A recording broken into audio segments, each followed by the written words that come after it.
Vote এবার কিন্তু দফা কমে আসবে, যেটা ট্রেডিশন আমরা দেখেছি পশ্চিমবঙ্গে যখনই ভোট হয়েছে তখন 7 দফা 8 দফা, সেটা বিধানসভা হোক কিংবা লোকসভা নির্বাচন। কিন্তু এবার ক্রমশ ডানা মেলছে এই জল্পনা যে ভোট হতে পারে 1 দফা কিংবা 2 দফায়।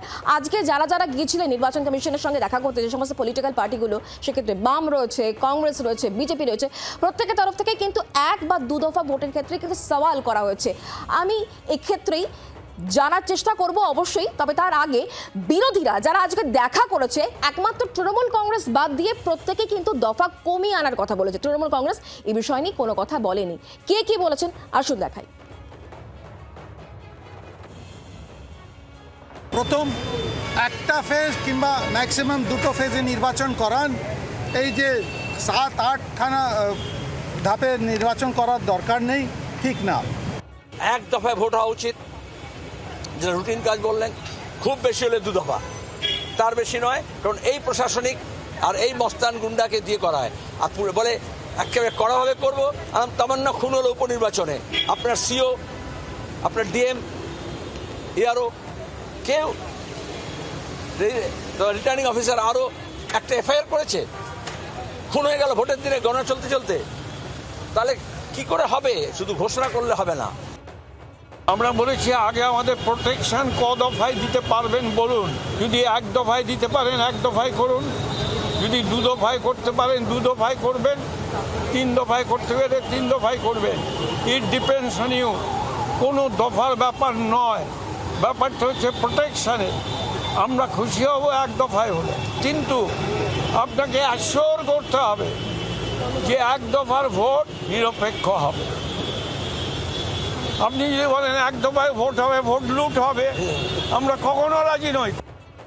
আমরা দফা টফা নয়, আমাদের মানুষের কথা, আমরা দফার কথা নয়।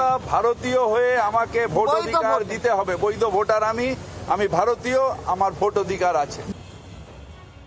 আমরা বিষয় নিয়ে কথা বলবো। অর্কদীপ্ত মুখোপাধ্যায় এই মুহূর্তে আমাদের সঙ্গে রয়েছেন, আমাদের প্রতিনিধি সরাসরি। অর্কদীপ্ত, প্রত্যেকের মুখে একটাই কথা, যত দফাতেই হোক না কেন ভোটটা যাতে নিরপেক্ষ হয়, শান্তিপূর্ণ হয়, এটা আগে এনশিওর করতে হবে। এই কথাই তো বললেন রাজনৈতিক দলগুলো নেতারা।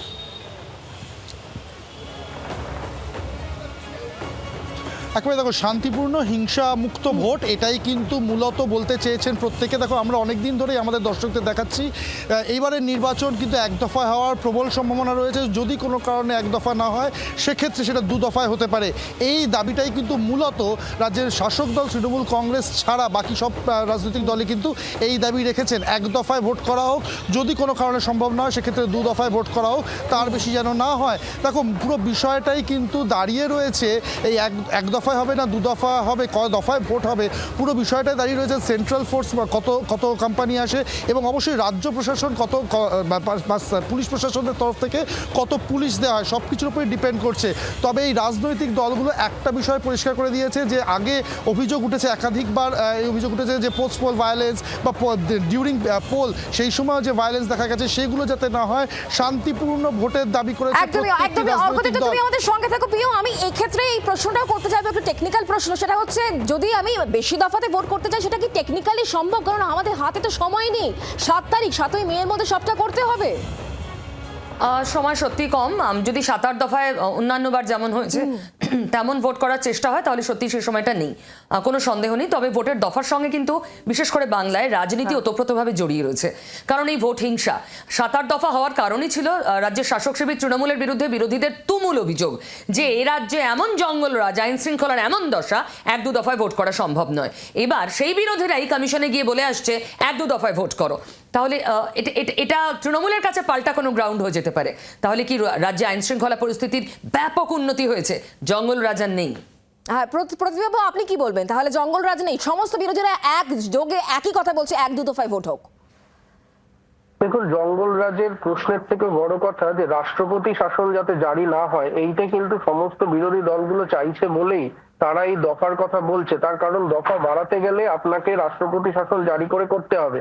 তবে তৃণমূল কংগ্রেস যে কথাটা বারবার বলার চেষ্টা করছে, সেটা যে কেন অন্য রাজনৈতিক দলগুলি বলছে না আমি জানি না। তার কারণ হচ্ছে, আইন শৃঙ্খলা তো আমরা জানি সবসময় গুরুত্বপূর্ণ, কিন্তু এখন যে বিবেচনাধীন মানুষরা রয়েছে 60 লক্ষের মতো, তাদের যে সাপ্লিমেন্টারি লিস্ট আমরা দেখতে পাবো কাদের কাদের নাম আসবে ভোটার তালিকায়, সেইটা যতক্ষণ না সুরাহা হচ্ছে ততক্ষণ আপনার নমিনেশন যদি আপনি শুরু করে দেন তাহলে কিন্তু তাদের নাম যে নমিনেশনের আগে অবধি থাকবে তাহলেই থাকতে পারে, পরে কিন্তু আর সাপ্লিমেন্টারি লিস্ট গ্রহণ হবে না। ফলে এই জায়গাটাই মূল হচ্ছে দফা কমিয়ে আনার জন্য গ্রাউন্ড হওয়া উচিত। আইন শৃঙ্খলা তো রয়েইছে, তার কারণ আইন শৃঙ্খলার যে অবনতির পরিবেশ আমরা দেখেছি সেখানে সেন্ট্রাল কেন্দ্রীয় বাহিনী ছাড়া, অলরেডি তারা এসে গেছেন অনেক কোম্পানি, কেন্দ্রীয় বাহিনী ছাড়া এখানে ভোট শান্তিপূর্ণ হবে না। কিন্তু যেটা সব থেকে গুরুত্বপূর্ণ, একদম এই টেকনিক্যাল গ্রাউন্ডগুলো গুছিয়ে নিয়ে নির্বাচন কমিশন পরবর্তী সময় কি সিদ্ধান্ত নেয় সেদিকে অবশ্যই আমাদের নজর থাকে। প্রতিবাবু ধন্যবাদ, পিউ তোমাকে ধন্যবাদ আমাদের সঙ্গে সরাসরি থাকার জন্য। বাংলার আওয়াজ, বাঙালির আবেগ, জি 24 ঘন্টা।